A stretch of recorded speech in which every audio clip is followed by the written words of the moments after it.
Esto es lo que vamos a dialogar con el doctor Francisco Funes, que es justamente doctorado y además experto en la materia, y le agradecemos este tiempo. Francisco, bienvenido. Buen día. Muchas gracias por la invitación, Liliana. Buenos días. Bueno, me imagino este tema es de consultas relacionando sobre todo la investidura presidencial con la acción, porque muchos dicen, bueno, él lo hizo en su cuenta de X, que cuesta decirle X, pero es Twitter X, y además lo hizo desde su propia cuenta, donde él se define como economista. Entonces es como que quedaría afuera, pero él sigue siendo el presidente. Y bueno, después de esto se generó una nota que además tuvo polémicas, con lo cual me parece que amerita analizar si hubo alguna situación que esté fuera de la ley de ética pública. Bueno, primero muchas gracias por la invitación. Sí, ha sido un suceso en el cual hay que ser muy prudente a la hora de emitir una opinión. Yo voy a opinar como ciudadano respecto de la actitud del presidente. El presidente, en un país que ha trocado de hiperpresidencialismo a ultrapresidencialismo, debe ser ultra prudente. Y en ese aspecto quiero resaltar que uno no puede, es muy difícil y muy delgada la línea divisoria entre los actos privados, como alega él con mi cuenta de redes privada, y la función que uno tiene. Es decir, hay que evitar cualquier dato o cualquier manifestación que pueda llevar a confundir lo público con lo privado. Y en esto, desde mi humilde opinión y respetando la investidura presidencial, ha sido como mínimo imprudente. Como mínimo imprudente. Bien, bien. Mucha gente ha salido, obviamente, más de la oposición, obviamente, a generar estas instancias de decir que merece juicio político, que debe brindar explicaciones en el Congreso. Mientras tanto, el gobierno trata de poner paños fríos a esta situación. No le está saliendo muy bien, pero lo trata de hacer. Y entonces nos preguntamos, ¿es una situación que deriva en tener que dar explicaciones y estar sometido a un juicio político, o estamos ampliando, estamos magnificando las cosas? Bueno, eso dependerá de la óptica que cada cual, o de la lupa que cada cual ponga sobre el caso. En cuanto al juicio político, lo que cabe decir es que justamente es un juicio político, no jurídico de características penales. Es decir, y además es de un proceso que es más bien complejo.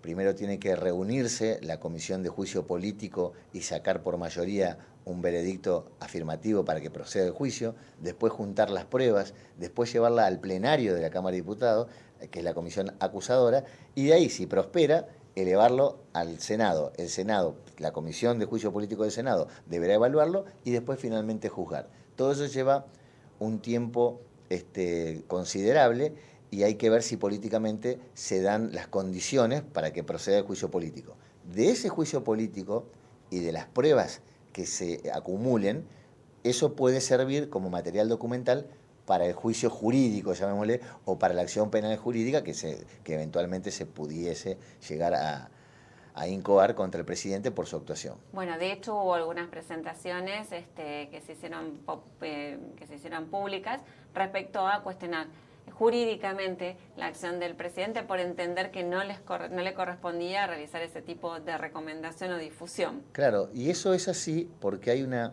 asimetría de información. El presidente debe ser, insisto, vuelvo con el término, muy prudente para evaluar el cúmulo de informaciones y lo que es la voz presidencial en un país ultrapresidencialista y no influir sobre las actividades de los ciudadanos y creo que de los extranjeros, o sea, sobre las actividades de los inversores del mundo, llamémosle de alguna manera, para evitar este uso de, digamos, una especie de posición dominante con respecto a la información que él maneja o con respecto a lo que puede o no puede dar una recomendación o un aviso de parte del presidente, digamos. Hay que ser muy prudente. En este momento no es un economista, en este momento es el presidente. Por eso quizás también habría que pensar a futuro si quienes ejercen cargos públicos deberían seguir posteando desde sus cuentas personales, ¿no?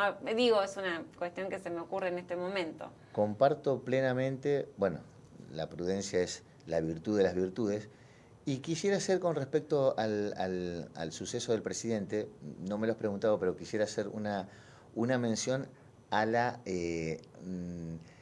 actitud de los periodistas que lo han No, entrevistado. sí, venía ahora porque nos involucra de lleno a los periodistas y ayer en el foro de FOPEA estaba que ardía por la actitud que tuvo Jonathan Viale, porque además se ha criticado, y el gobierno propiamente dicho lo ha hecho, respecto de estas entrevistas concedidas, con ciertas dudas respecto por cuestiones que surgieron después de grabaciones. Entonces, bueno, evaluación personal complica mucho a la profesión, pero ha dejado también muchas dudas, es decir, en vez de aclarar, creo que lo dejó un poco más confuso.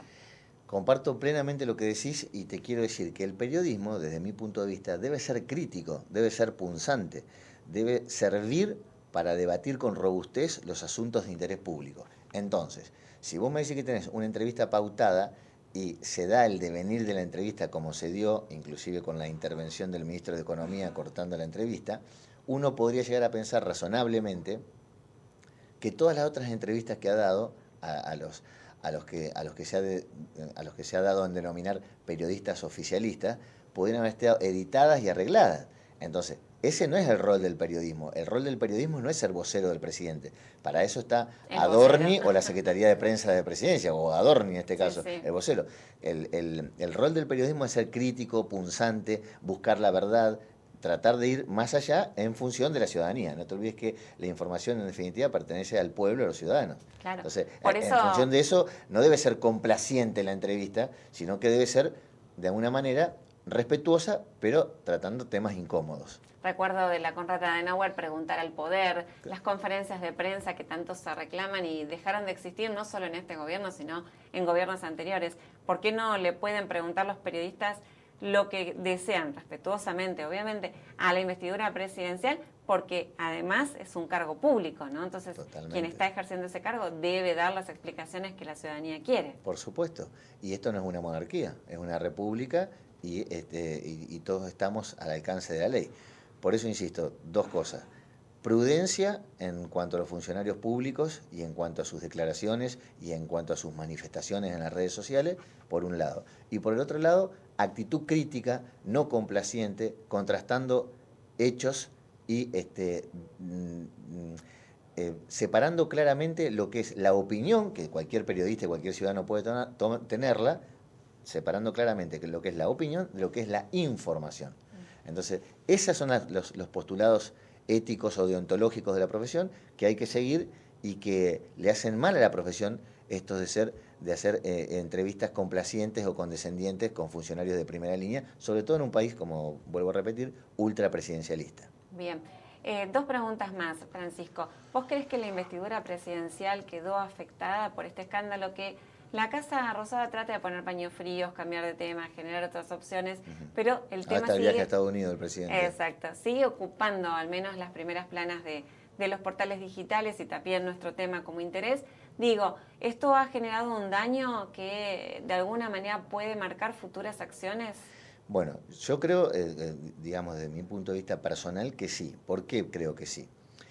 El presidente, en su actitud, no solamente que tiene muy poco apoyo legislativo, es decir, creo que tiene 38 diputados y tenía 7 senadores, ahora tiene 6, creo, bueno, o sea que está muy débil desde el punto de vista del Congreso, del apoyo del Congreso, por lo menos de lo que es de tropa propia, digamos, y está como bunkerizado.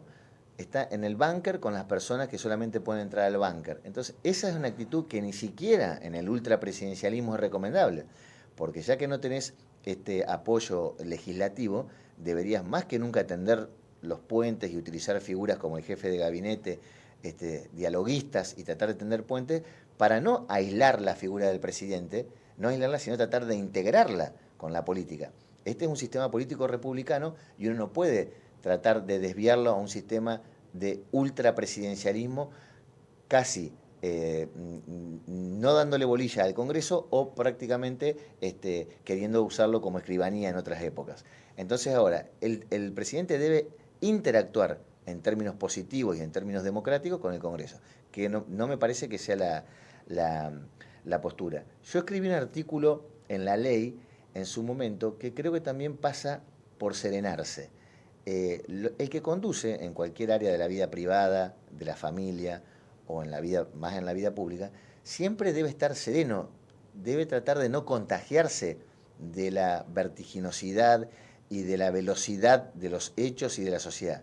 Debe estar sereno y frío para tratar de decidir, porque si uno sereno y frío a veces se equivoca, imaginemos, claro, si no está sereno y frío, tiene más posibilidades de errar, digamos. Es un presidente bastante impetuoso, digamos. Es un presidente que no siempre está calmo, dice lo que siente y lo expresa, y bueno, a veces se olvida de la investidura presidencial. Hay que tratar de ser, desde mi punto de vista, insisto, y con todo respeto por la investidura presidencial, yo trataría de ser menos verborrágico y más equilibrado emocionalmente. Ciertas calificaciones, desde mi punto de vista, por el cargo que ocupa, por el rol institucional que tiene, no puede adjetivar un presidente como a veces ha adjetivado el actual presidente. Y por lo que transmite. La última, la ética, que tanto nos lleva a conversar sobre estos temas. La política, la periodística, está quizás más vapuleada, no le damos entidad a algo que debe ser prioritario en el momento del ejercicio profesional en cualquiera de las dos opciones. La ética es fundamental en la vida. Tenemos que tratar de buscar la virtud como ciudadanos, como personas, como funcionarios políticos, como periodistas, como abogados, como médicos. Y es como una estrella a seguir y a intentar alcanzar. Ética en líneas generales para todos los ciudadanos, deontología, si querés, en los aspectos éticos profesionales. Pero, insisto, un norte que el periodista nunca debe, un norte que el político nunca debe perder es el tema de la prudencia y es el tema de tratar de integrar la sociedad, no dividirla. Y un norte que el periodista nunca debe perder es el tema de el periodismo debe ser crítico, debe ser aguijonear al poder, no ser condescendiente con el poder. Para ser condescendiente tenemos el vocero presidencial o la Secretaría de Prensa de Gobierno. Bien. Francisco, muchas gracias por venir. Ha sido un placer conversar. Me quedaría horas hablando de este tema, pero para plantearle a la ciudadanía otra mirada sobre lo que acaba de ocurrir, esperemos que no tengamos que hablar de este tema en otra oportunidad. El agradecido soy yo, un gusto.